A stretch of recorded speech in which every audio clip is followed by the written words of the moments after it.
Some things are in our control and others not. Things in our control are opinion, pursuit, desire, aversion, and in a word, whatever are our own actions. Things not in our control are body, property, reputation, command, and in one word, whatever are not our actions. The things in our control are by nature free, unrestrained, unhindered, but those not in our control are weak, slavish, restrained, belonging to others.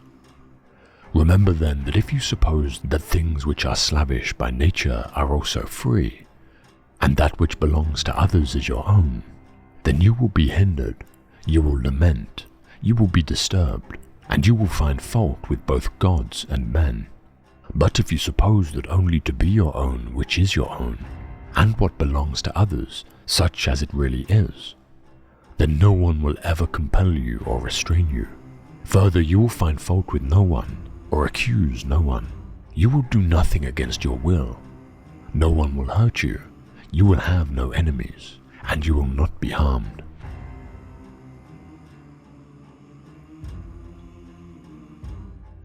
When you wake up in the morning, tell yourself, the people I deal with today will be meddling, ungrateful, arrogant, dishonest, jealous, and surly.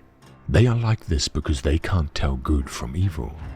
But I have seen the beauty of good and the ugliness of evil, and have recognized that the wrongdoer has a nature related to my own. Not of the same blood and birth, but the same mind, and possessing a share of the divine, and so none of them can hurt me. No one can implicate me in ugliness, nor can I feel angry at my relative or hate him. We were born to work together, like feet, hands, and eyes, like the two rows of teeth, upper and lower. To obstruct each other is unnatural. To feel anger at someone, to turn your back on him, these are unnatural.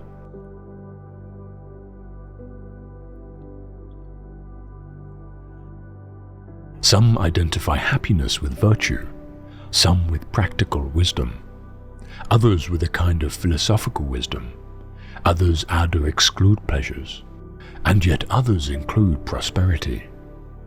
We agree with those who identify happiness with virtue, for virtue belongs with virtuous behavior, and virtue is only known by its acts.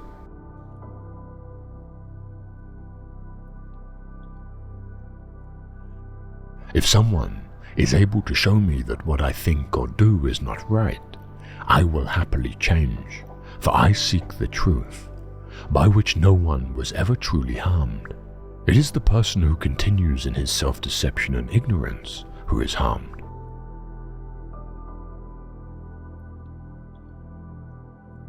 These reasonings are unconnected. I am richer than you, therefore I am better. I am more eloquent than you, therefore I am better. The connection is rather this. I am richer than you, therefore my property is greater than yours. I am more eloquent than you, therefore my style is better than yours. But you, after all, are neither property nor style.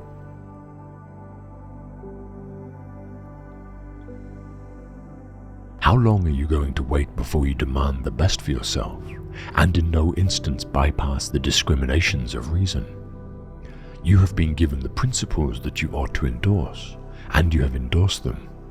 What kind of teacher, then, are you still waiting for in order to refer your self-improvement to him?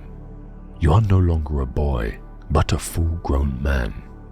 If you are careless and lazy now, and keep putting things off, and always deferring the day after which you will attend yourself, you will notice that you are making no progress, but you will live and die as someone quite ordinary. From now on then, resolve to live as a grown-up who is making progress, and make whatever you think best a law that you never set aside. And whenever you encounter anything that is difficult or pleasurable, or highly or lowly regarded, remember that the contest is now. You are at the Olympic Games. You cannot wait any longer, and that your progress is wrecked or preserved by a single day and a single event. That is how Socrates fulfilled himself, by attending to nothing except reason in everything he encountered. And you, although you are not yet a Socrates, should live as someone who at least wants to be a Socrates.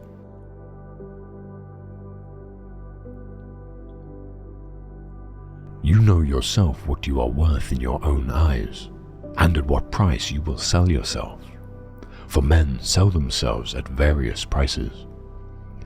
This is why when Florus was deliberating whether he should appear at Nero's shows, taking part in the performance himself, Agrippinus replied, "Appear by all means." And when Florus inquired, "But why do you not appear?" he answered, "Because I do not even consider the question. For the man who has once stooped to consider such questions, and to reckon up the value of external things, is not far from forgetting what manner of man he is."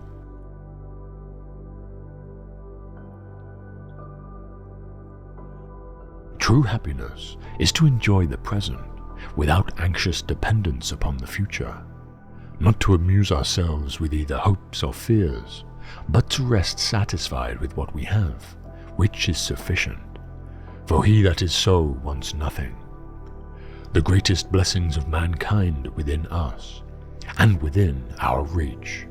A wise man is content with his lot, whatever it may be, without wishing for what he has not.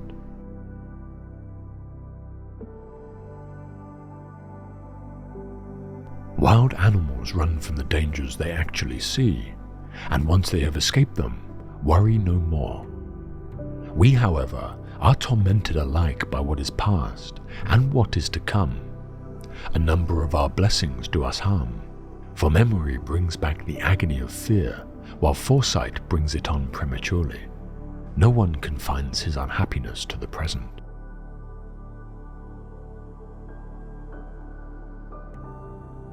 Most of what passes for legitimate entertainment is inferior or foolish, and only caters to or exploits people's weaknesses. Avoid being one of the mob who indulges in such pastimes. Your life is too short, and you have important things to do. Be discriminating about what images and ideas you permit into your mind. If you yourself don't choose what thoughts and images you expose yourself to, someone else will, and their motives may not be the highest.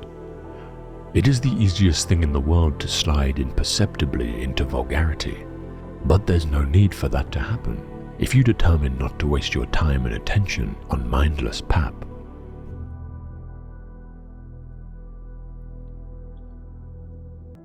So you wish to conquer in the Olympic Games, my friend, and I too, but first mark the conditions and the consequences. You will have to put yourself under discipline, to eat by rule, to avoid cakes and sweet meats, to take exercise at the appointed hour whether you like it or not, in cold and heat, to abstain from cold drinks and wine at your will. Then, in the conflict itself, you are likely enough to dislocate your wrist or twist your ankle, to swallow a great deal of dust and be severely thrashed, and after all of these things, to be defeated.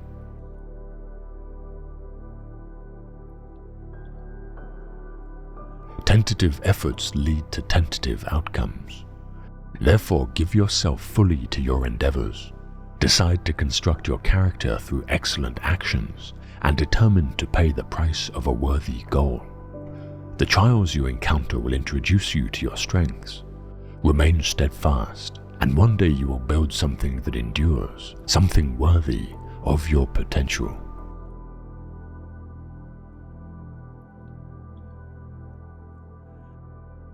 Live a good life. If there are gods and they are just, then they will not care how devout you have been, but will welcome you based on the virtues you have lived by. If there are gods, but unjust, then you should not want to worship them. If there are no gods, then you will be gone, but will have lived a noble life that will live on in the memories of your loved ones.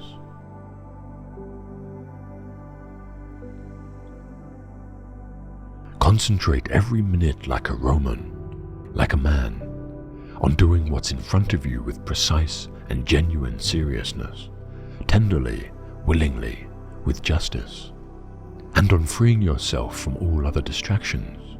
Yes, you can, if you do everything as if it were the last thing you were doing in your life, and stop being aimless. Stop letting your emotions override what your mind tells you. Stop being a hypocrite, self-centered, irritable. You see how few things you have to do to live a satisfying and reverent life. If you can manage this, that's all even the gods can ask of you.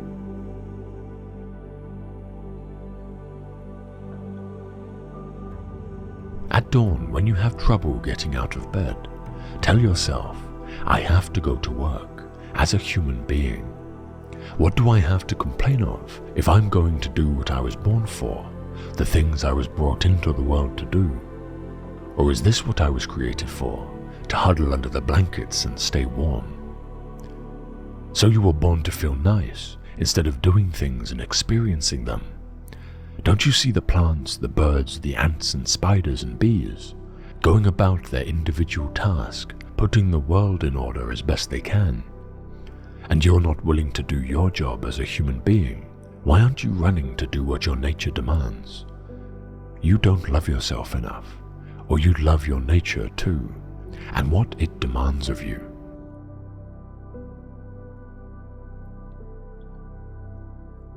Men are not disturbed by things, but by the views which they take of things. Thus death is nothing terrible, else it would have appeared so to Socrates. But the terror consists in our notion of death, that it is terrible. When therefore we are hindered or disturbed or grieved, let us never impute it to others, but to ourselves. That is, to our own views. It is the action of an uninstructed person to reproach others for his own misfortunes, of one entering upon instruction to reproach himself, and of one perfectly instructed to reproach neither others or himself.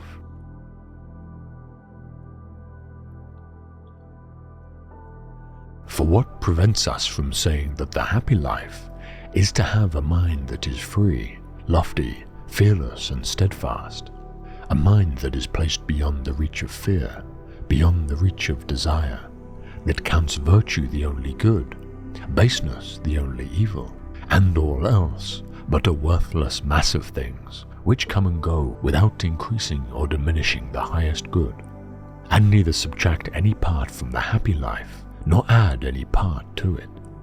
A man thus grounded must, whether he wills or not, necessarily be attended by constant cheerfulness and a joy that is deep and issues from deep within, since he finds delight in his own resources and desires no greater joys than his inner joys.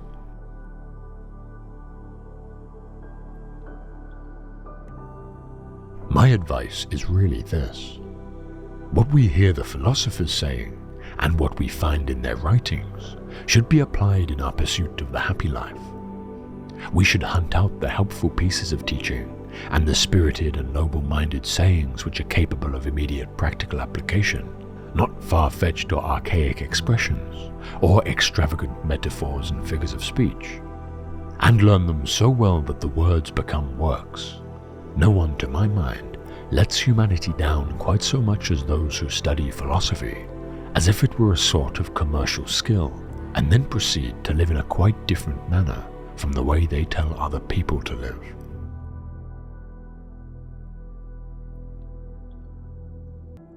For it is dangerous to attach oneself to the crowd in front, and so long as each one of us is more willing to trust another than to judge for himself, we never show any judgment in the matter of living, but always a blind trust, and a mistake that has been passed on from hand to hand finally involves us and works our destruction. It is the example of other people that is our undoing. Let us merely separate ourselves from the crowd, and we shall be made whole. But as it is, the populace, defending its own iniquity, pits itself against reason.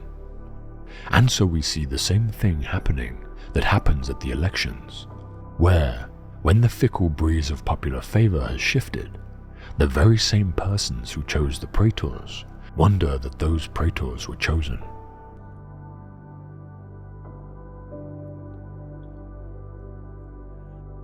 Or is it your reputation that's bothering you? But look at how soon we're all forgotten. The abyss of endless time that swallows it all. The emptiness of those applauding hands. The people who praise us. How capricious they are. How arbitrary. And the tiny region it takes place. The whole earth a point in space. And most of it uninhabited.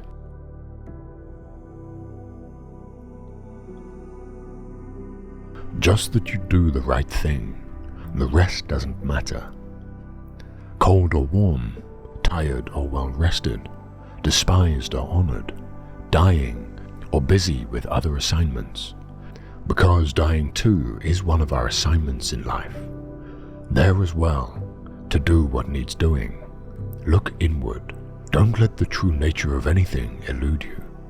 Before long, all existing things will be transformed to rise like smoke, assuming all things become one, or be dispersed in fragments, to move from one unselfish act to another, with God in mind. Only there delight and stillness, when jarred unavoidably by circumstances, revert at once to yourself, and don't lose the rhythm more than you can help. You'll have a better grasp of the harmony if you keep going back to it.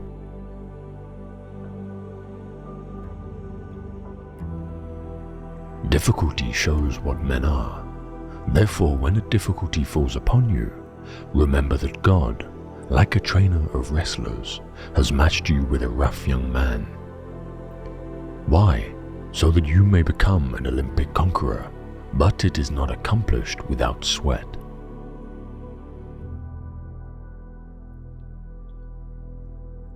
Your happiness depends on 3 things, all of which are within your power. Your will, your ideas concerning the events in which you are involved, and the use you make of your ideas.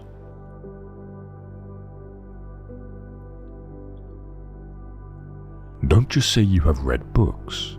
Show that through them you have learned to think better, to be a more discriminating and reflective person. Books are the training weights of the mind. They are very helpful, but it would be a bad mistake to suppose that one has made progress simply by having internalized their contents.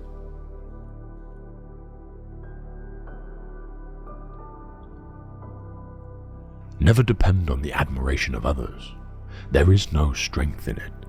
Personal merit cannot be derived from an external source. It is not to be found in your personal associations, nor can it be found in the regard of other people. It is a fact of life that other people, even people who love you, will not necessarily agree with your ideas, understand you, or share your enthusiasms. Grow up. Who cares what other people think about you?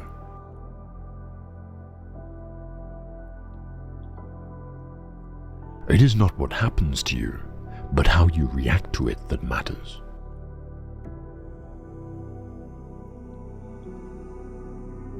He who laughs at himself never runs out of things to laugh at.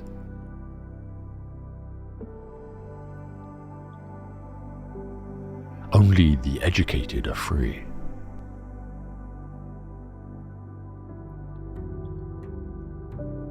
The greater the difficulty, the more glory in surmounting it. Skillful pilots gain their reputation from storms and tempests.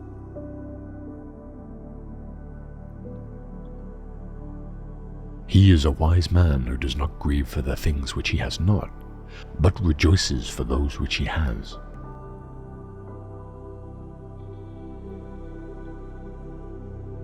Seek not the good in external things, seek it in yourselves.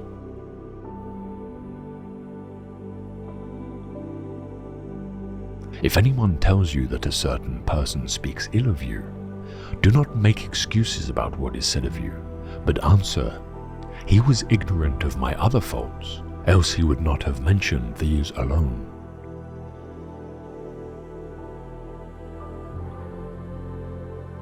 Any person capable of angering you becomes your master. He can anger you only when you permit yourself to be disturbed by him.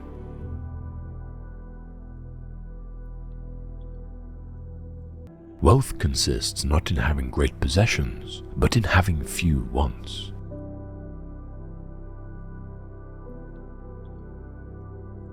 Don't explain your philosophy, embody it.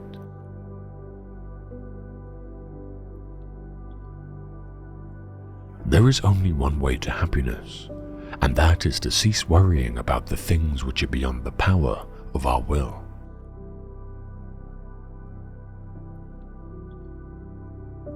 If you want to improve, be content to be thought foolish and stupid with regard to external things. Don't wish to be thought to know anything, and even if you appear to be someone important to others, distrust yourself, for it is difficult to both keep your faculty of choice in a state conformable to nature, and at the same time acquire external things. But while you are careful about the one, you must of necessity neglect the other.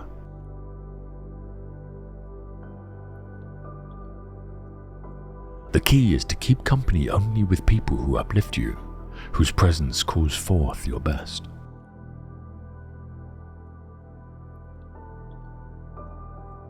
If you would be a reader, read. If a writer, write.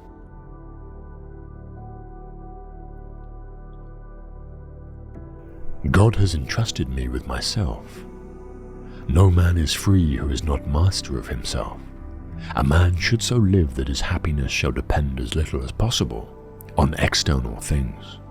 The world turns aside to let any man pass who knows where he is going.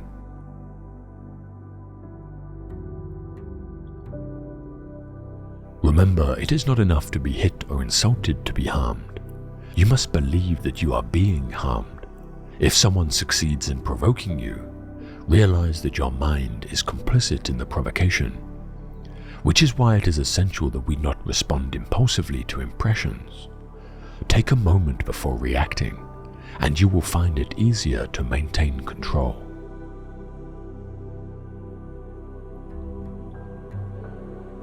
A ship should not ride on a single anchor, nor a life on a single hope.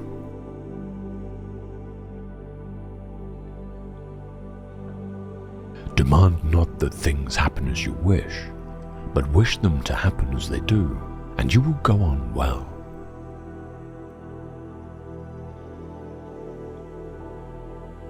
Remember that you ought to behave in life as you would at a banquet. As something is being passed around, it comes to you. Stretch out your hand, take a portion of it politely. It passes on, do not detain it. Or it has not yet come to you, do not project your desire to meet it, but wait until it comes in front of you. So act toward children, so toward a wife, so toward office, so toward wealth.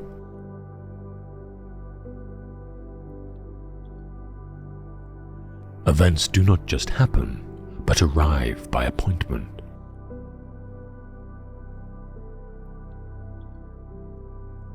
Either God wants to abolish evil and cannot, or he can but does not want to.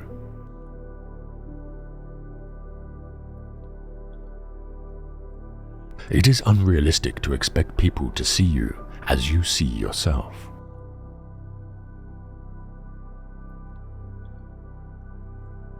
You have power over your mind, not outside events. Realize this, and you will find strength.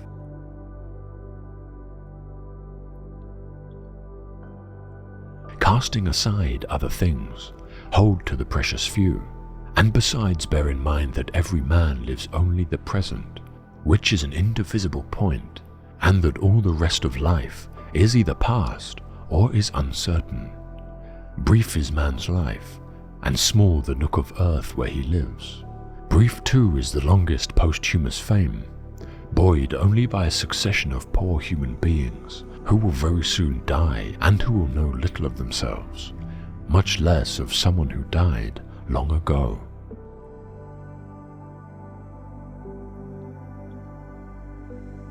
The soul becomes dyed with the color of its thoughts.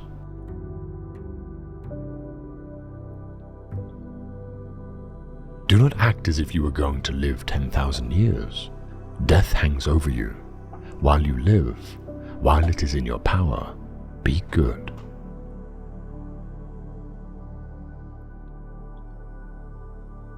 Dwell on the beauty of life, watch the stars, and see yourself running with them. Think constantly on the changes of the elements into each other, for such thoughts wash away the dust of earthly life.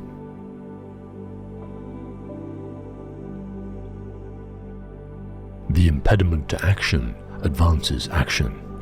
What stands in the way becomes the way.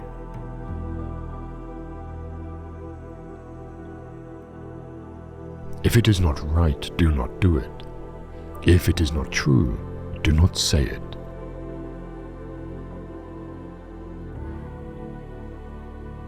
If any man despises me, that is his problem.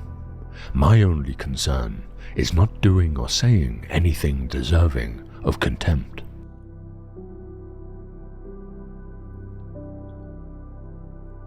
The first rule is to keep an untroubled spirit. The second is to look things in the face and know them for what they are.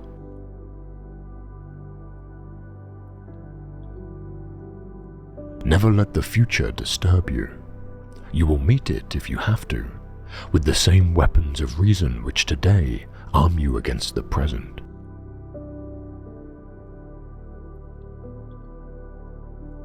How much time he gains who does not look to see what his neighbor says or does or thinks, but only at what he does himself, to make it just and holy.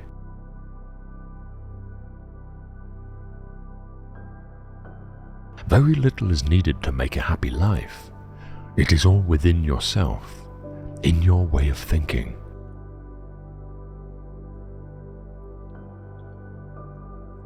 Whenever you are able to find fault with someone, ask yourself the following question: what fault of mine most nearly resembles the one I am about to criticize?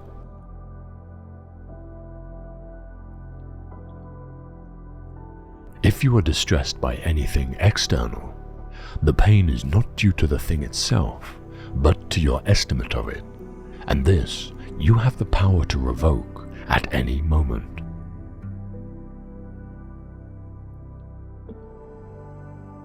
The happiness of your life depends upon the quality of your thoughts.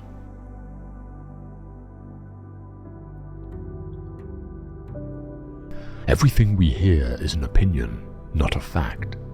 Everything we see is a perspective, not the truth.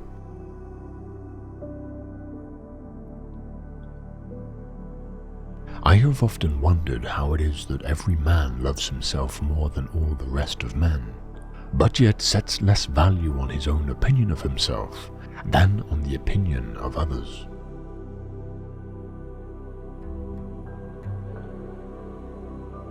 Perfection of character is this: to live each day as if it were your last, without frenzy, without apathy, without pretense.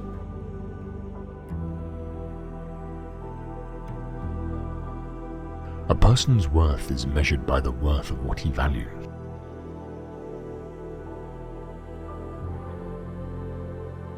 Observe always that everything is the result of change, and get used to thinking that there is nothing nature loves so well as to change existing forms and make new ones like them.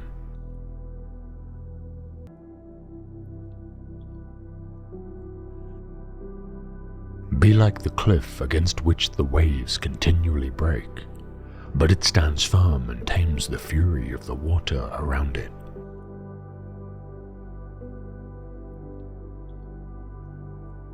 A man must stand erect, not be kept erect by others.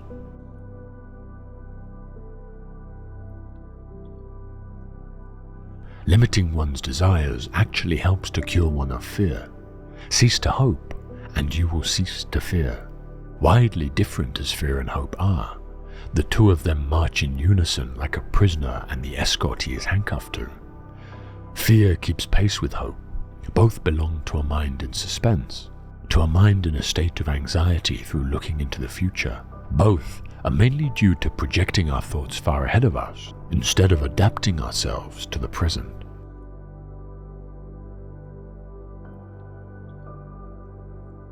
No one could endure lasting adversity if it continued to have the same force as when it first hit us.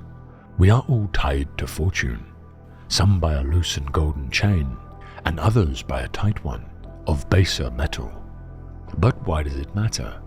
We are all held in the same captivity, and those who have bound others are themselves in bonds, unless you think perhaps that the left-hand chain is lighter. One man is bound by high office, another by wealth, good birth weighs some down, and a humble origin others. Some bow under the rule of men, and some under their own. Some are restricted to one place by exile, others by priesthoods. All life is a servitude. So you have to get used to your circumstances, complain about them as little as possible, and grasp whatever advantage they have to offer. No condition is so bitter that a stable mind cannot find some consolation in it.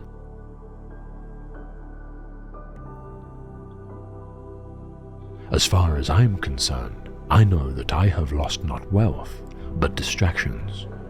The body's needs are few. It wants to be free from cold, to banish hunger and thirst with nourishment. If we long for anything more, we are exerting ourselves to serve our vices, not our needs.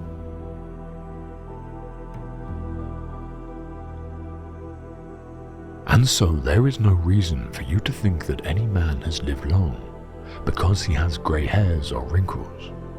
He has not lived long. He has existed long. For what if you should think that man had had a long voyage, who had been caught by a fierce storm as soon as he left the harbour, and swept hither and thither by a succession of winds that raged from different quarters, had been driven in a circle around the same course? Not much voyaging did he have, but much tossing about.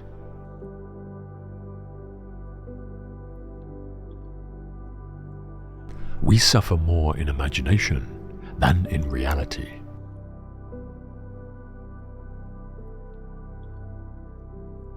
If you want to escape the things that harass you, what you're needing is not to be in a different place, but to be a different person.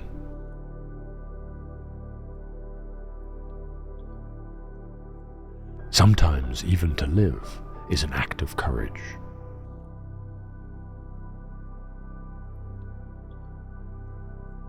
Fire tests gold, suffering tests brave men.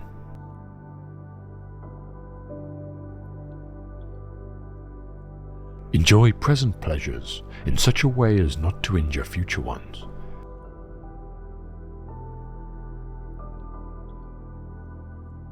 They lose the day in expectation of the night, and the night in fear of the dawn.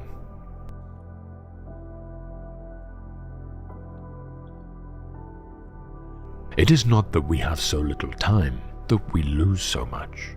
The life we receive is not short, but we make it so. We are not ill-provided, but use what we have wastefully.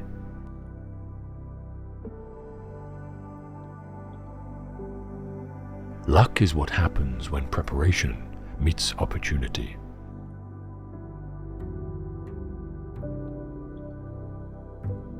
The greatest obstacle to life is expectancy, which hangs upon tomorrow and loses today.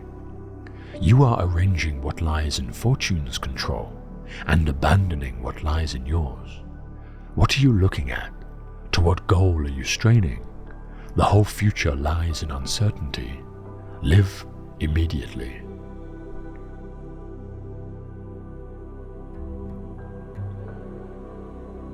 If a man knows not to which port he sails, no wind is favorable.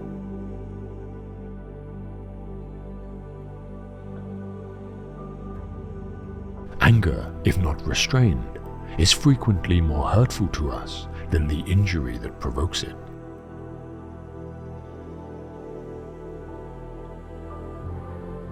All cruelty springs from weakness.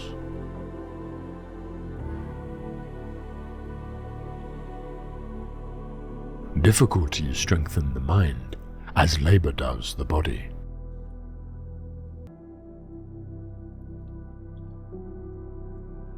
Withdraw into yourself as far as you can. Associate with those who will make a better man of you. Welcome those whom you yourself can improve. The process is mutual, for men learn while they teach.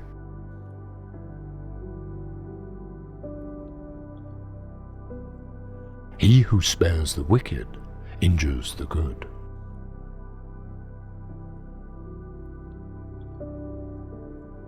You act like mortals in all that you fear, and like immortals in all that you desire.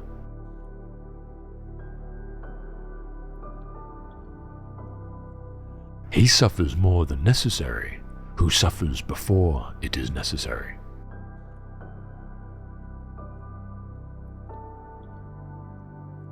A gift consists not in what is done or given, but in the intention of the giver or doer.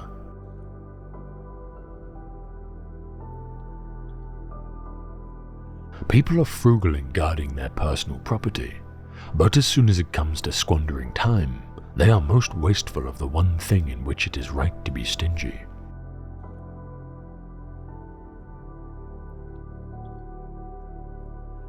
Every new beginning comes from some other beginning's end.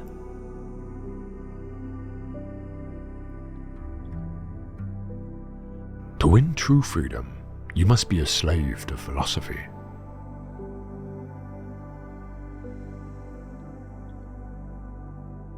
It is a rough road that leads to the heights of greatness.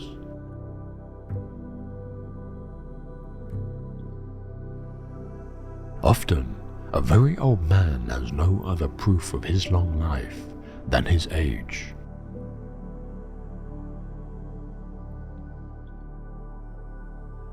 No man is crushed by misfortune unless he has first been deceived by prosperity.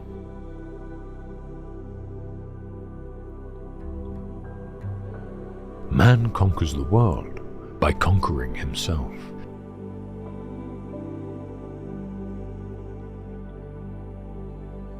Better to trip with the feet than with the tongue.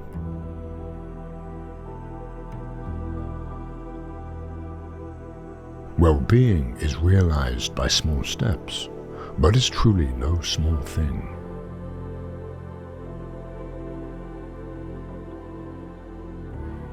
Nothing is more hostile to a firm grasp on knowledge than self-deception.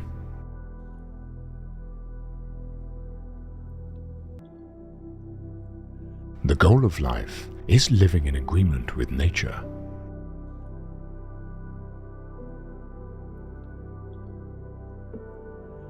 We have 2 ears and 1 mouth, so we should listen more than we say.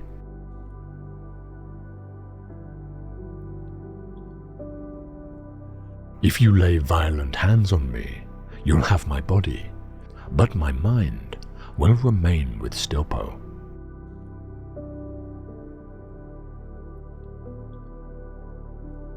Happiness is a good flow of life.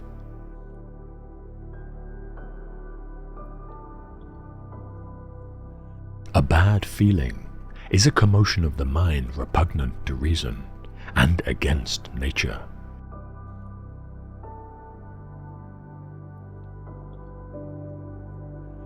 No loss should be more regrettable to us than losing our time, for it's irretrievable.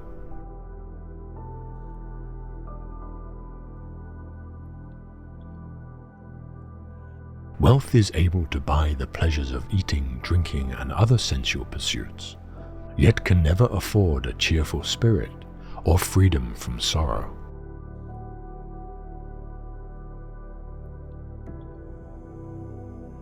In our control is the most beautiful and important thing, the thing because of which even the God himself is happy, namely, the proper use of our impressions. We must concern ourselves absolutely with the things that are under our control and entrust the things not in our control to the universe.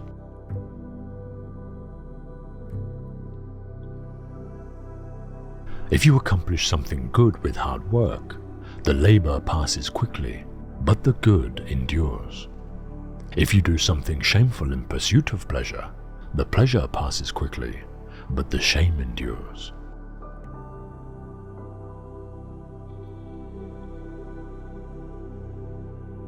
Choose to die well while you can. Wait too long, and it might become impossible to do so.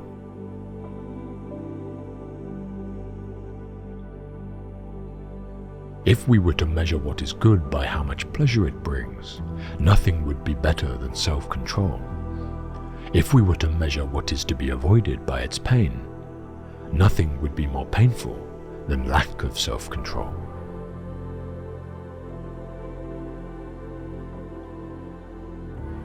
From good people you will learn good, but if you mingle with the bad, you'll destroy such soul as you had.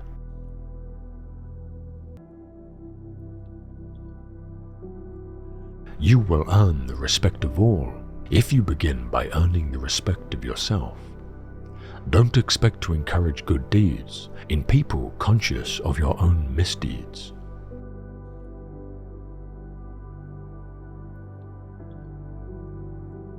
Since every man dies, it is better to die with distinction than to live long.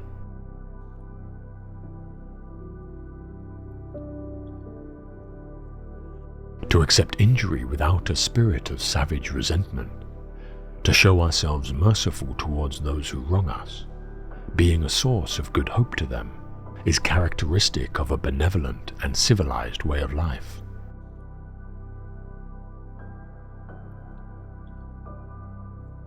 We will train both soul and body when we accustom ourselves to cold, heat, thirst, hunger, scarcity of food, hardness of bed, abstaining from pleasures, and enduring pains.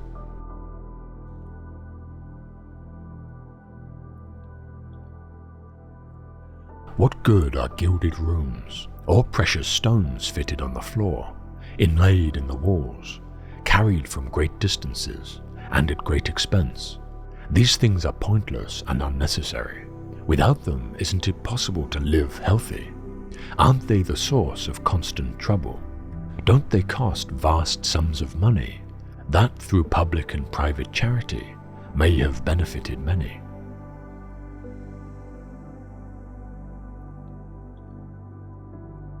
Being good is the same as being a philosopher. If you obey your father, you will follow the will of a man. If you choose the philosopher's life, the will of the universe. It is plain, therefore, that your duty lies in the pursuit of philosophy.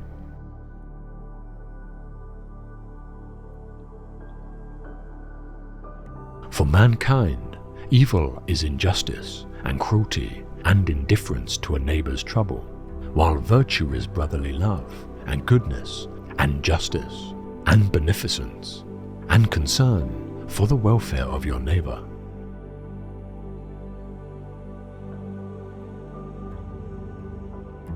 Husband and wife should come together to craft a shared life, procreating children, seeing all things as shared between them, with nothing withheld or private to one another, not even their bodies.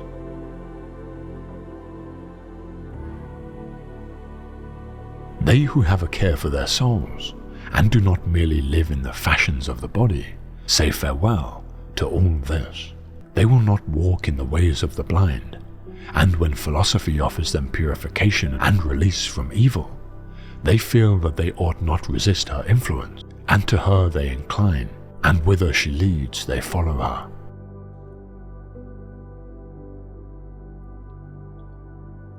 The man who makes everything that leads to happiness depend upon himself, and not upon other men, has adopted the very best plan for living happily. This is the man of moderation, the man of manly character and of wisdom.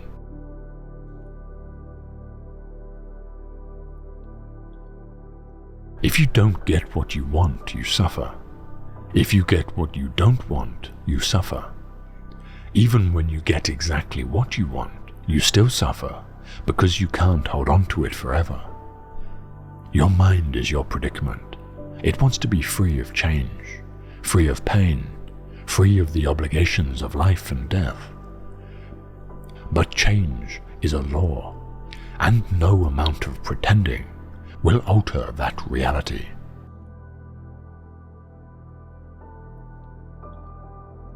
I desire only to know the truth, and to live as well as I can, and, to the utmost of my power, I exhort all other men to do the same.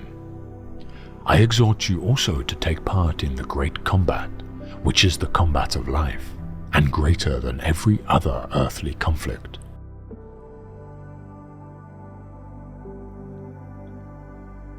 Two distinctive traits especially identify beyond a doubt a strong and dominant character. One trait is contempt for external circumstances, while one is convinced that men ought to respect, to desire, and to pursue only what is moral and right. That men should be subject to nothing, not to another man, not to some disturbing passion, not to fortune. The second trait, when your character has the disposition I outlined just now, is to perform the kinds of service that is significant and most beneficial. But they should also be services that are a severe challenge, that are filled with ordeals, and that endanger not only your life, but also the many comforts that make life attractive. Of these two traits, all the glory, magnificence, and the advantage too, let us not forget, are in the second, while the drive and discipline that make men great are in the former.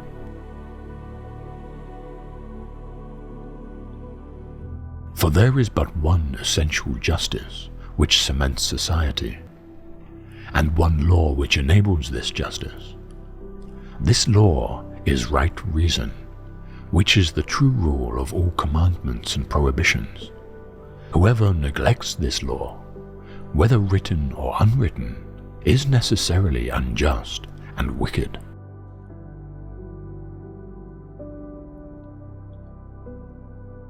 Moral excellence is concerned with pleasure and pain. Because of pleasure, we do bad things, and for fear of pain, we avoid noble ones.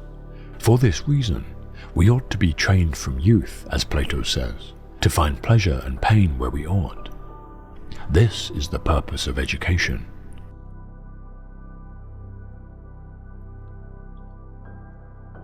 Is happiness to be acquired by learning, by habit, or some other form of training? It seems to have come as a result of virtue and some process of learning, and to be among the godlike things, since its end is godlike and blessed.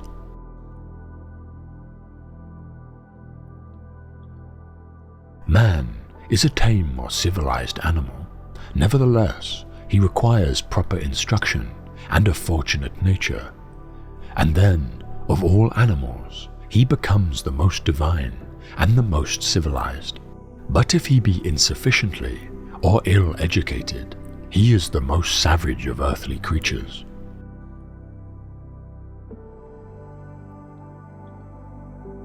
In order for a man to succeed in life, God provided him with two means, education and physical activity. Not separately, one for the soul and the other for the body, but for the two together. With these means, we can attain perfection.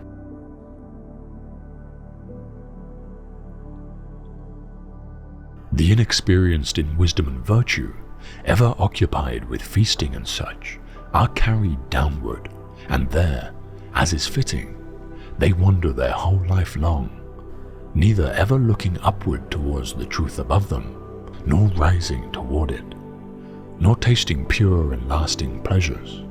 Like cattle, always looking downward with their heads bent towards the ground and the banquet tables, they feed, fatten, and fornicate. In order to increase their possessions, they kick and butt. With horns and hooves of steel they kill each other, insatiable as they are.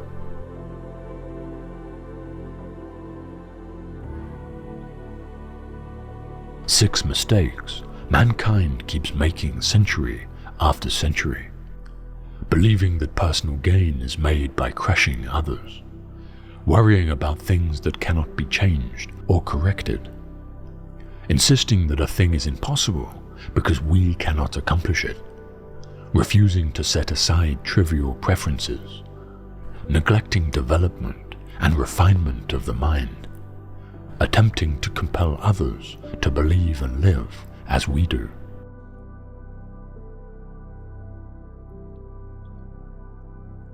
Never discourage anyone who continually makes progress, no matter how slow.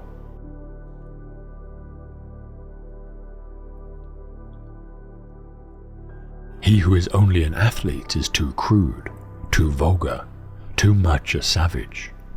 He who is a scholar only is too soft, too effeminate.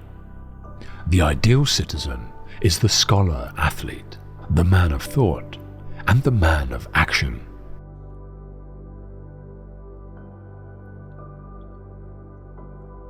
Strange times are these in which we live, when old and young are taught falsehoods in school, and the person that dares to tell the truth is called at once a lunatic and fool.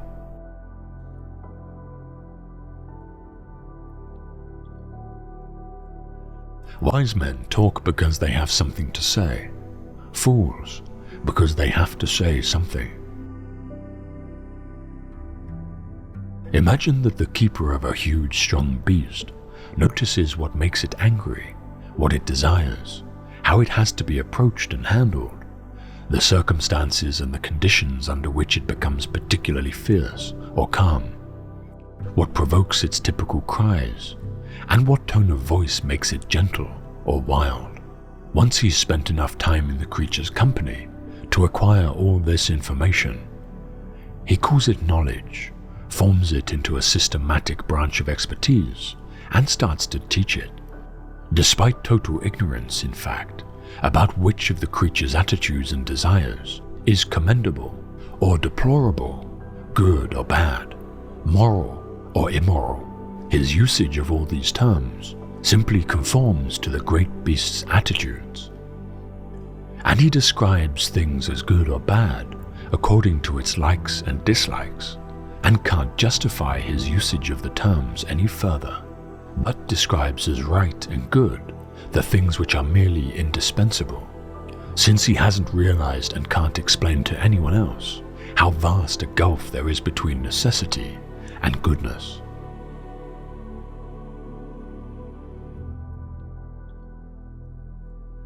It is the task of the enlightened not only to ascend to learning and to see the good, but to be willing to descend again to those prisoners, and to share their troubles and their honors, whether they are worth having or not. And this they must do, even with the prospect of death.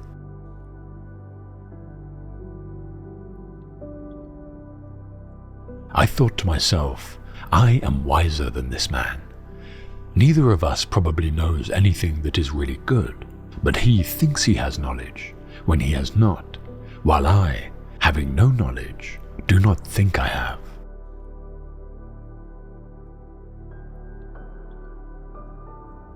Those who are able to see beyond the shadows and lies of their culture will never be understood, let alone believed, by the masses.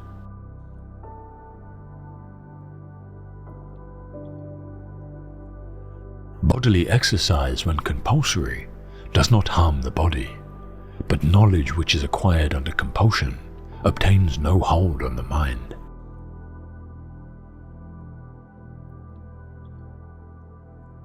Human behavior flows from three main sources: desire, emotion, and knowledge.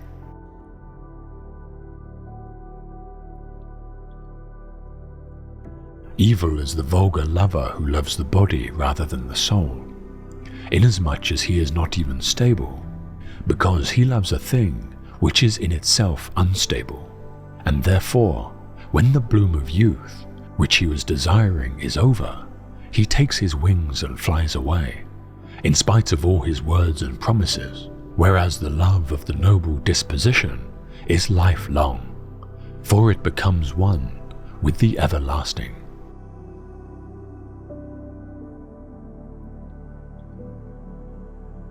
The greatest wealth is to live content with little.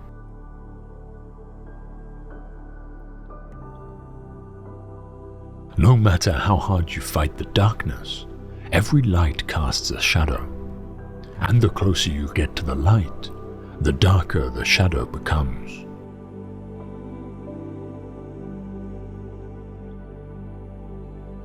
The man who finds that in the course of his life he has done a lot of wrong often wakes up at night in terror, like a child with a nightmare, and his life is full of foreboding. But the man who is conscious of no wrongdoing is filled with cheerfulness and with the comfort of old age.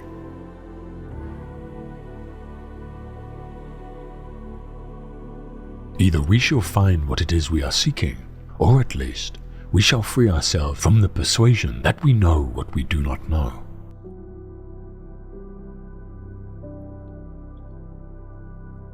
One of the penalties of refusing to participate in politics is that you end up being governed by your inferiors.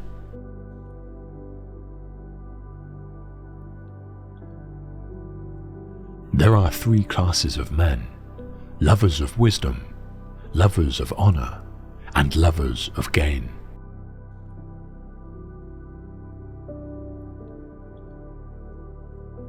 There is in every one of us, even those who seem to be the most moderate, a type of desire that is terrible, wild, and lawless.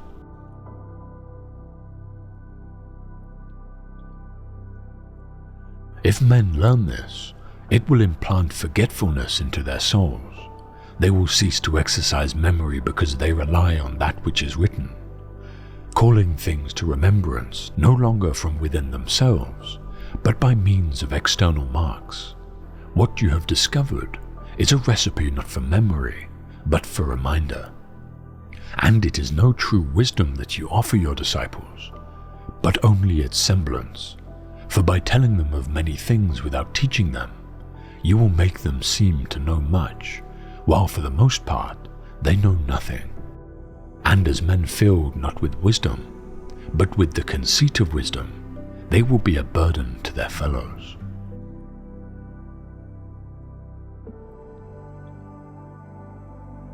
A hero is born among 100, a wise man is found among 1,000, but an accomplished one might not be found even among 100,000 men.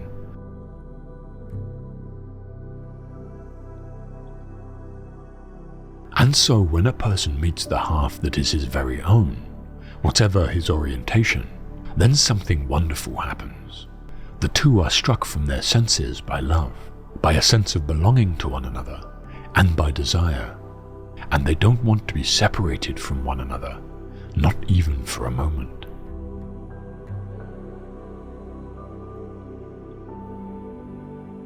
In politics, we presume that everyone who knows how to get votes knows how to administer a city or state. When we are ill, we do not ask for the handsomest physician or the most eloquent one.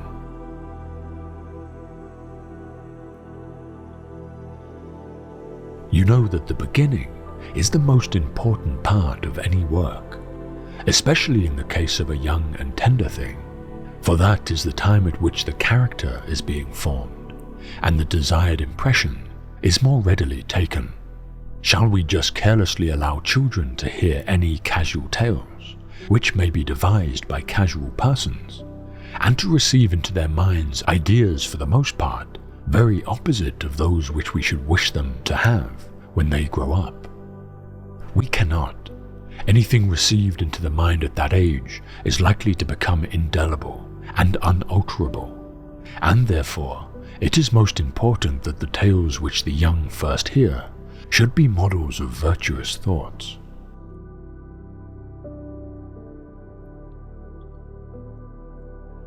Only a philosopher's mind grows wings, since its memory always keeps it as close as possible to those realities by being close to which the gods are divine.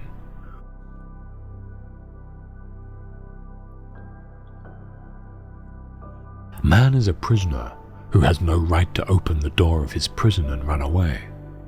A man should wait and not take his own life until God summons him.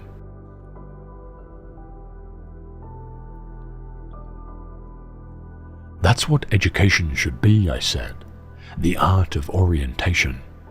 Educators should devise the simplest and most effective methods of turning minds around. It shouldn't be the art of implanting sight in the organ, but should proceed on the understanding that the organ already has the capacity, but is improperly aligned and isn't facing the right way.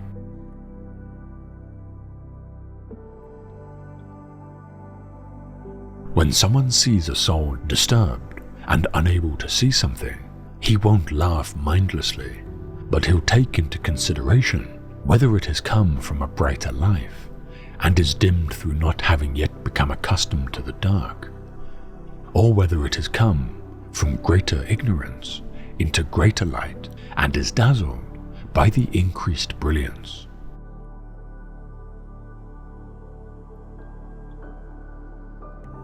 Love is born into every human being. It calls back the halves of our original nature together. It tries to make one out of two and heal the wound of human nature.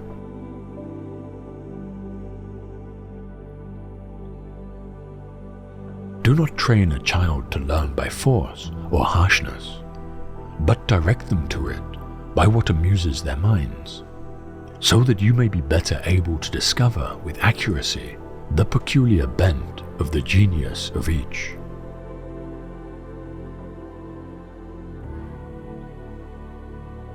I will begin to speak when I have that to say which had better not be unsaid.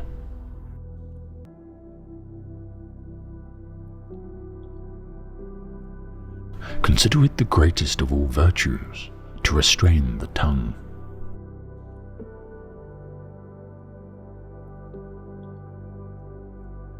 I know not what treason is, if sapping and betraying the liberties of people be not treason.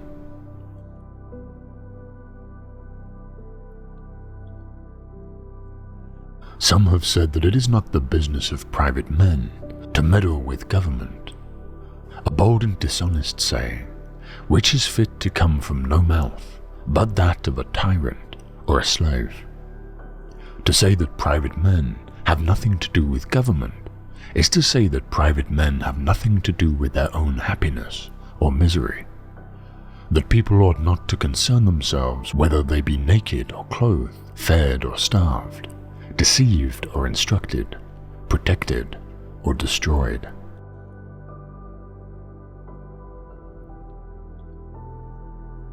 An honest man is seldom a vagrant.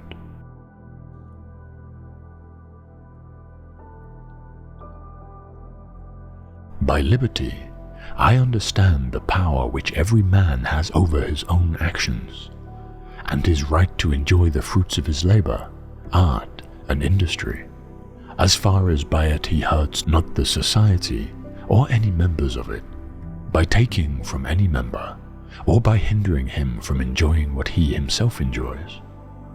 The fruits of a man's honest industry are the just rewards of it, ascertained to him by natural and eternal equity, as is his title to use them in the manner which he thinks fit, and thus, with the above limitations, every man is sole lord and arbiter of his own private actions and property.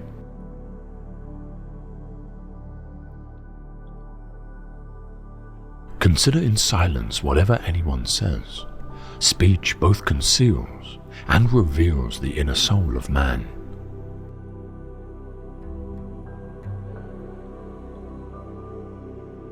In doing nothing, men learn to do evil.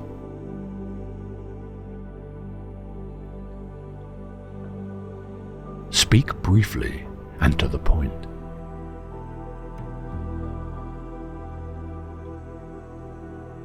Whoever would overthrow the liberty of a nation must begin by subduing freedom of speech. Without freedom of thought, there can be no such thing as wisdom, and no such thing as public liberty without freedom of speech.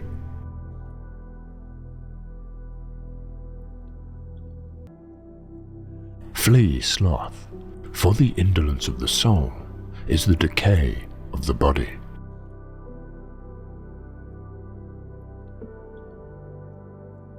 It is remarkable that men, when they differ in what they think considerable, will be apt to differ in almost everything else. Their difference begets contradiction. Contradiction begets heat. Heat quickly rises into resentment, rage, and ill will. Thus they differ in affections as they differ in judgment.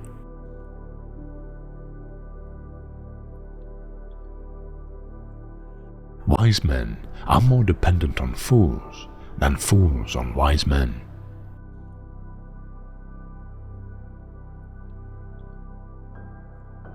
The primary virtue is, hold your tongue.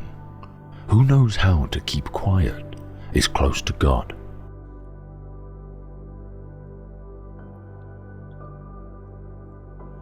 All have the gift of speech, but few are possessed with wisdom.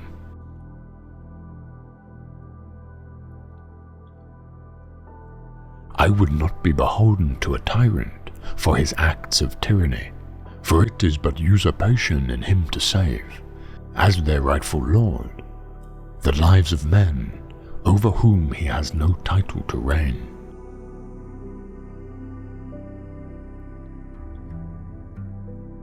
Time obliterates the fictions of opinion and confirms the decisions of nature.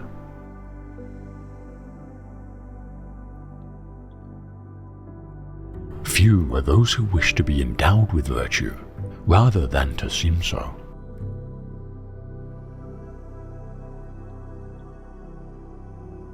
God's law is right reason. When perfectly understood, it is called wisdom. When applied by government in regulating human relations, it is called justice.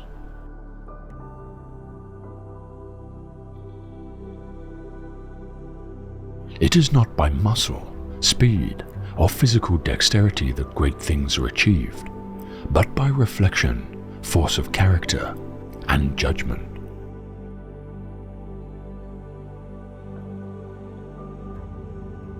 A mind without instruction can no more bear fruit than can a field, however fertile, without cultivation.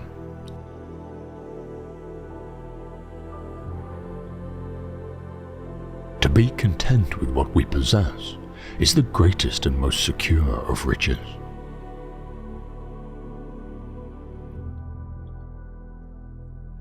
Do not blame Caesar.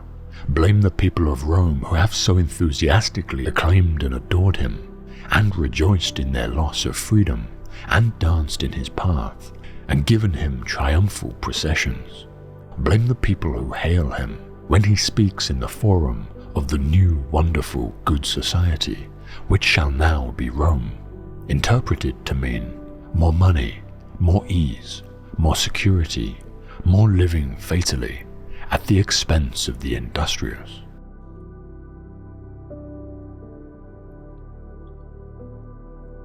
For while we are enclosed in these confinements of the body, we perform as a kind of duty the heavy task of necessity.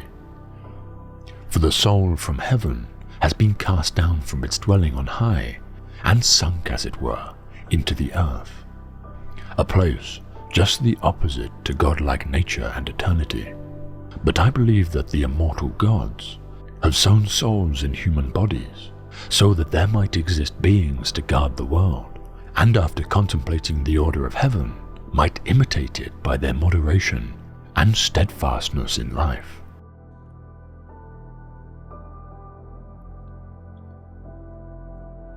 The best armor of old age is a well-spent life preceding it, a life employed in the pursuit of useful knowledge, in honorable actions and the practice of virtue, in which he who labors to improve himself from his youth will in age reap the happiest fruits of them, not only because these never leave a man, not even in the extremest old age, but because a conscience, bearing witness that our life was well spent, together with the remembrance of past good actions, yields an unspeakable comfort to the soul.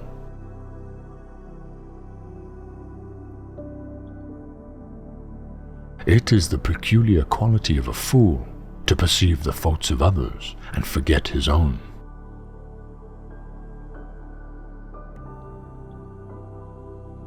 What is morally wrong can never be advantageous, even when it enables you to make some gain that you believe to be to your advantage. The mere act of believing that some wrongful course of action constitutes an advantage is pernicious.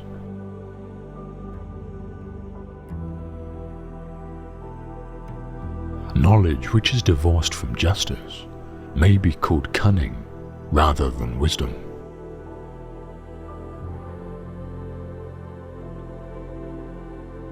It is a great thing to know your vices.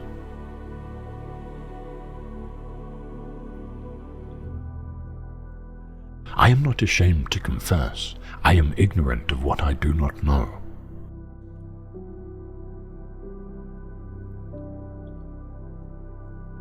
The enemy is within the gates.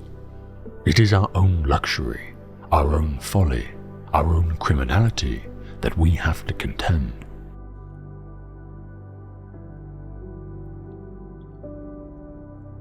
To be ignorant of what occurred before you were born is to remain always a child. For what is the worth of human life unless it is woven into the life of our ancestors by the records of history?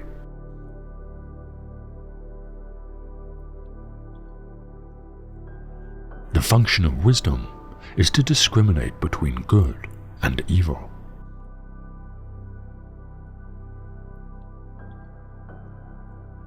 There exists a law not written down anywhere, but inborn in our hearts, a law which comes to us not by training or custom or reading, but by derivation and absorption and adoption from nature itself, a law which has come to us not from theory, but from practice, not by instruction, but by natural intuition. I refer to the law which lays it down that if our lives are endangered by plots or violence, or armed robbers or enemies, any and every method of protecting ourselves is morally right.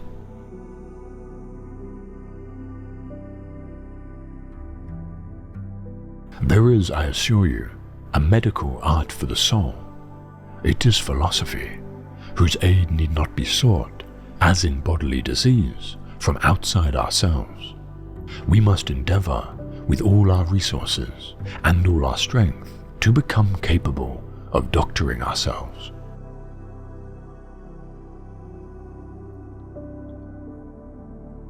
True law is right reason in agreement with nature. It is of universal application, unchanging and everlasting.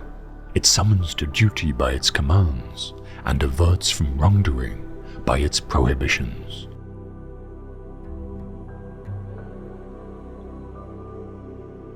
Hours and days and months and years go by. The past returns no more, and what is to be we cannot know. But whatever the time gives us in which we live, we should therefore be content.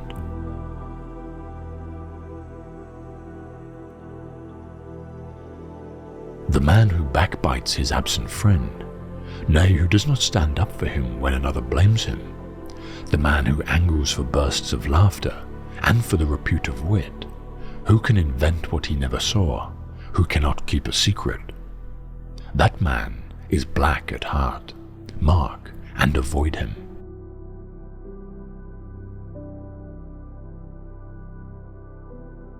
If we are not ashamed to think it, we should not be ashamed to say it.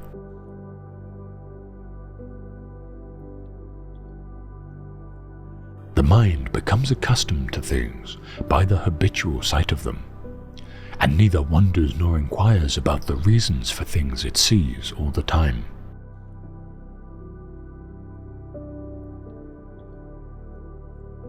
Men decide far more problems by hate, love, lust, rage, sorrow, joy, hope, fear, illusion, or some other inward emotion, than by reality, authority, any legal standard, judicial precedent, or statute.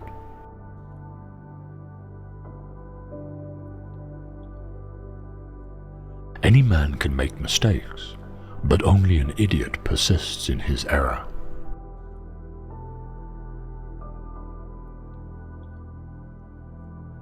Friendship improves happiness, and abates misery by doubling our joys and dividing our grief.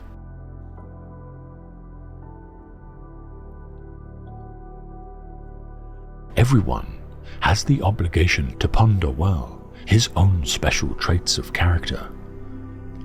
He must also regulate them adequately and not wonder whether someone else's traits might suit him better. The more definitely his own a man's character is, the better it fits him.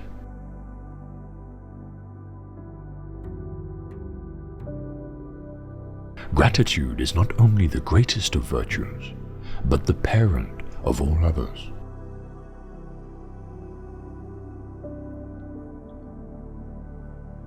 For books are more than books.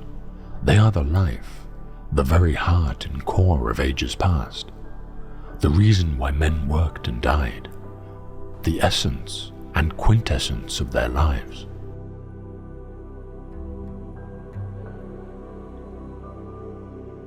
As for myself, I can only exhort you to look on friendship as the most valuable of all human possessions, no other being equally suited to the moral nature of man, or so applicable to every state and circumstance, whether of prosperity or adversity, in which he can possibly be placed. But at the same time, I lay it down as a fundamental axiom: the true friendship can only subsist between those who are animated by the strictest principles of honor and virtue. When I say this, I would not be thought to adopt the sentiments of those speculative moralists who pretend that no man can justly be deemed virtuous who is not arrived at the state of absolute perfection which constitutes, according to their ideas, the character of genuine wisdom. This opinion may appear true perhaps in theory, but is altogether inapplicable to any useful purpose of society, as it supposes a degree of virtue to which no mortal was ever capable of rising.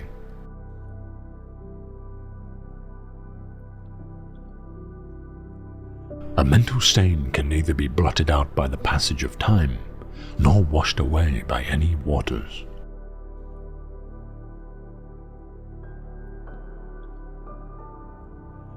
It would be better for me that the multitudes of men should disagree with me, rather than that I, being one, should be out of harmony with myself.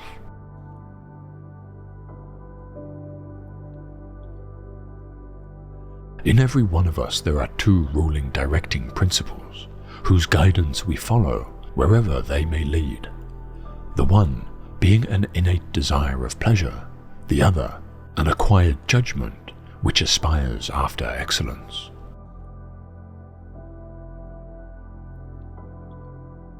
And so they grow richer and richer, and the more they think of making a fortune, the less they think of virtue. For when riches and virtue are placed together in the scales of the balance, the one always rises as the other falls.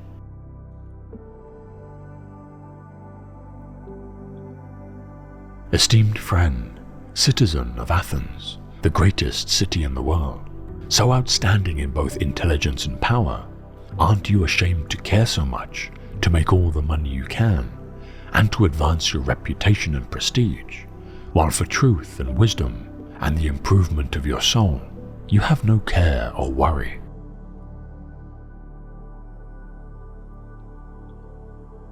Anyone who holds a true opinion without understanding it is like a blind man on the right road.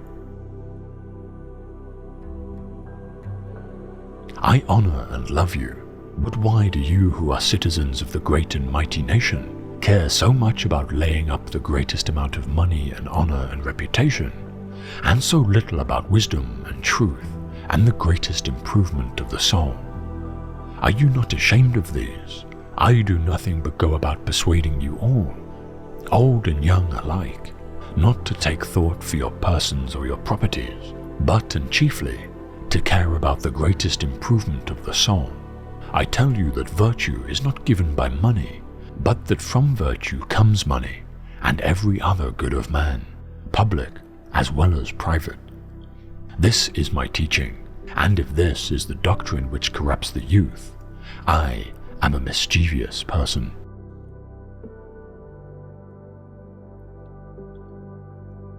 There is only one good, knowledge, and one evil, ignorance.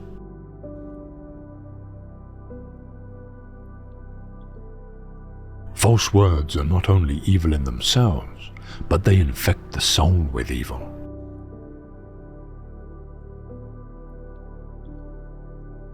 I did not care for the things that most people care about: making money, having a comfortable home, high military or civil rank, and all other activities, political appointments, secret societies, party organizations which go on in our city. I set myself to do you, each one of you individually and in private, what I hold to be the greatest possible service. I try to persuade each one of you to concern himself less with what he has than with what he is, so as to render himself as excellent and rational as possible.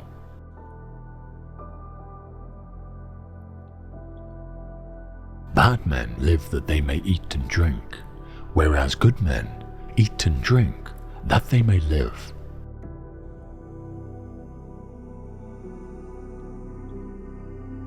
If the head and body are to be well, you must begin by curing the soul. That is the first and essential thing. And the care of the soul, my dear youth, has to be effected by the use of certain charms. And these charms are fair words. And by them temperance is implanted in the soul. And where temperance comes and stays, there health is speedily imparted, not only to the head, but to the whole body.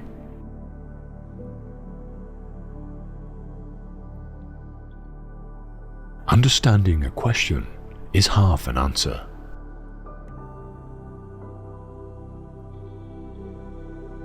When my sons are grown up, I would ask you, my friends, to punish them, and I would have you trouble them, as I have troubled you. If they seem to care about riches or anything more than about virtue, or if they pretend to be something when they are really nothing, then reprove them, as I have reproved you, for not caring about that for which they ought to care, and thinking that they are something when they are really nothing. And if you do this, I and my sons will have received justice at your hands.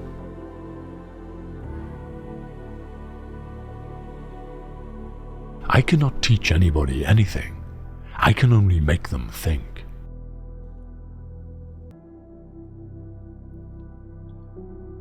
No man has the right to be an amateur in the matter of physical training. It is a shame for a man to grow old without seeing the beauty and strength of which his body is capable.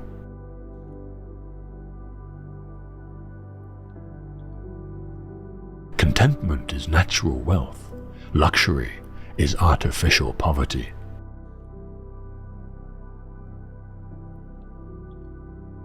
I decided that it is not wisdom that enables poets to write their poetry, but a kind of instinct or inspiration, such as you find in seers and prophets, who deliver all their sublime messages without knowing in the least what they mean.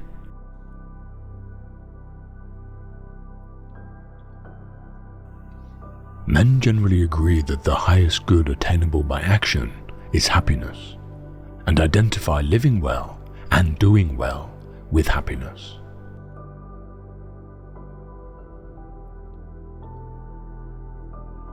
No one is able to attain the truth adequately, while, on the other hand, no one fails entirely, but everyone says something true about the nature of all things.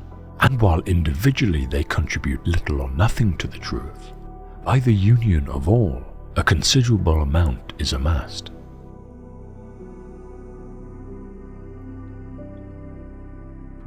The man who is truly good and sensible bears all fortunes, we presume, becomingly, and always does what is noblest under the circumstances.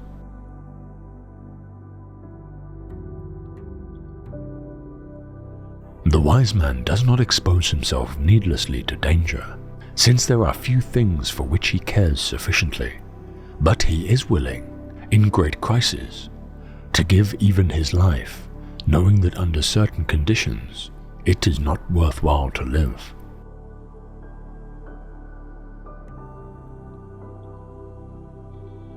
we should not only be grateful to those whose opinions we share, but also to those who have gone astray, for even the latter have contributed something, since they have prepared the condition for us.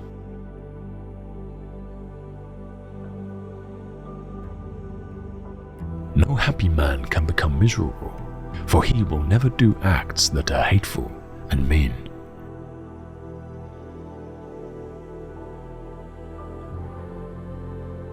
All men seek one goal, success or happiness. The only way to achieve true success is to express yourself completely in service to society. First, have a definite, clear, practical ideal, a goal, an objective. Second, have the necessary means to achieve your ends, wisdom, money, materials, and methods. Third, adjust all your means to that end.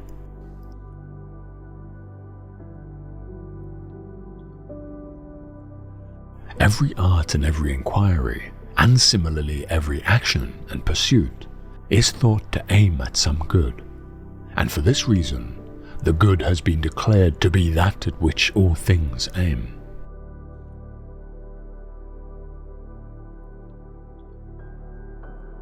If there is some end in the things we do, which we desire for its own sake, clearly this must be the chief good. Knowing this will have a great influence on how we live our lives.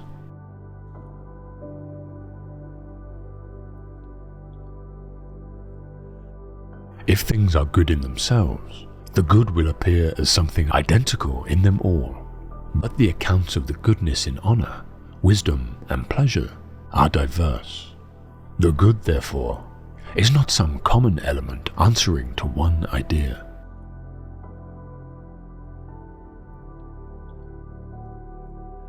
We praise the reason or rational part of the soul because it exhorts a right and to the best course. But clearly there is in them, besides the reason, some other natural principle which fights with and strains against the reason.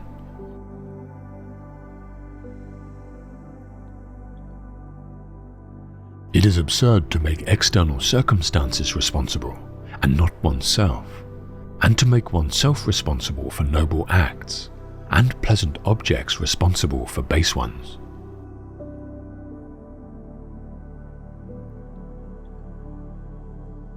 We punish a man for his ignorance if he is thought to be responsible for his ignorance.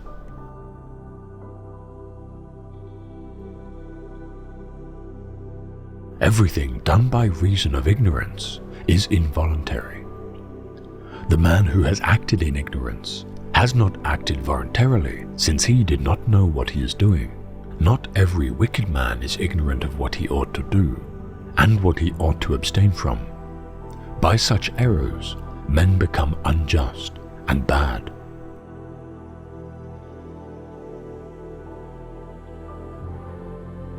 It is the mark of an educated man to look for precision in each class of thing, insofar as its nature admits.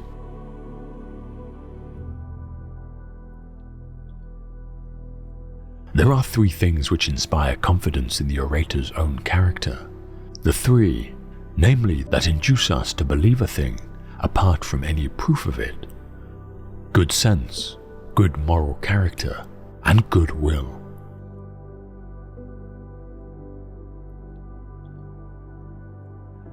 Even if there be one good which is universally predictable, or is capable of independent existence, it could not be attained by man.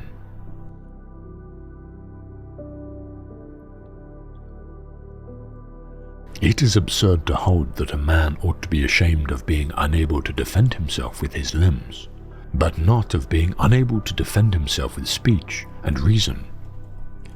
When the use of rational speech is more distinctive of a human being than the use of his limbs. And if it to be objected that one who uses such power of speech unjustly might do great harm, that is a charge which may be made in common against all good things except virtue, and above all, against the things that are most useful, as strength, health, wealth, generalship. A man can confer the greatest of benefits by a right use of these, and inflict the greatest of injuries by using them wrongly.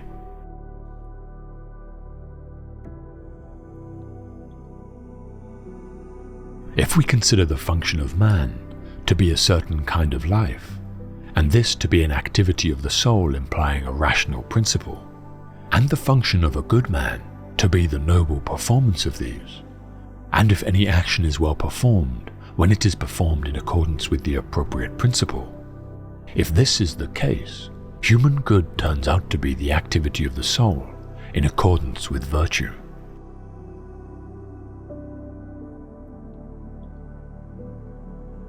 Politics appears to be the master of art, for it includes so many others, and its purpose is the good of man. While it is worthy to perfect one man, it is finer and more godlike to perfect a nation.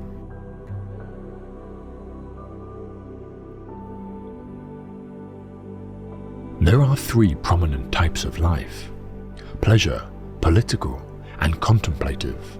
The mass of mankind is slavish in their tastes, preferring a life suitable to beasts. They have some ground for this view, since they are imitating many of those in high places. People of superior refinement identify happiness with honor or virtue, and generally the political life.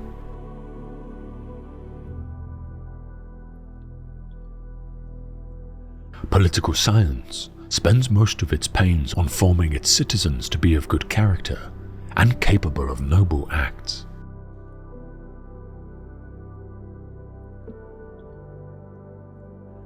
The life of money-making is one undertaken under compulsion, since wealth is not the good we are seeking and is merely useful for the sake of something else.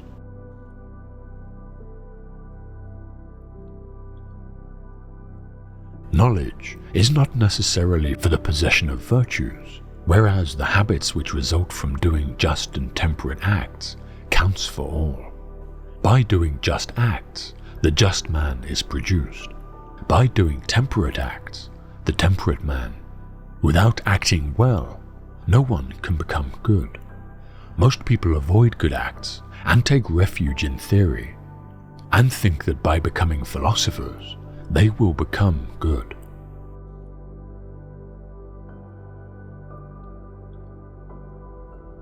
If the virtues are neither passions nor facilities, all that remains is that they should be states of character.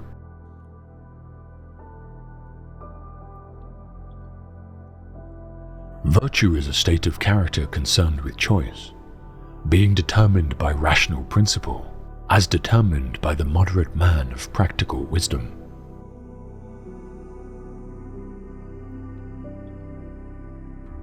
The end being what we wish for, the means what we deliberate about, and we choose our actions voluntarily. The exercise of virtues is concerned with means, and therefore both virtue and vice are in our power.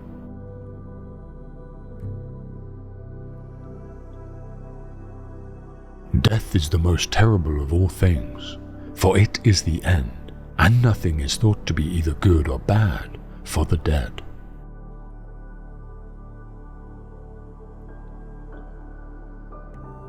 All men agree that a just distribution must be according to merit in some sense. They do not all specify the same sort of merit, but Democrats identify with free men, supporters of oligarchy with wealth or noble birth, and supporters of aristocracy with excellence.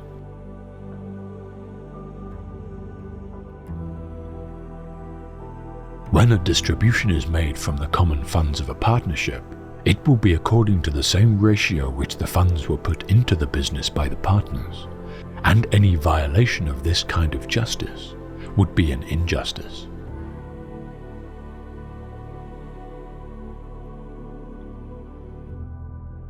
People are different and unequal, and yet must somehow be equated.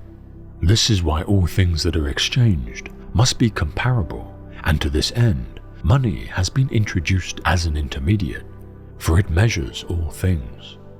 In truth, demand holds things together, and without it, there would be no exchange.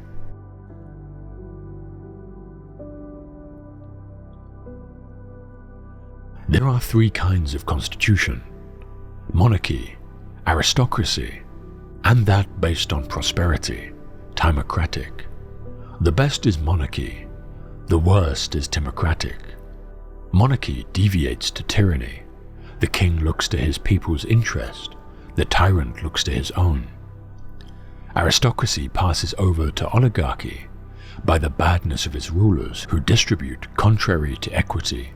Most of the good things go to themselves, and office always to the same people, paying most regard to wealth. Thus the rulers are few, and are bad men instead of the most worthy. Timocracy passes over to democracy, since both are ruled by the majority.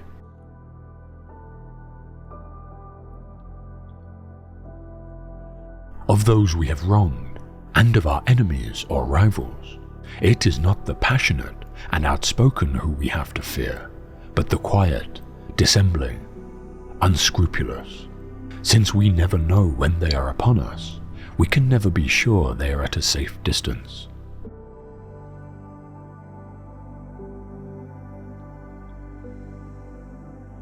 When people are feeling friendly and placable, they often think one sort of thing.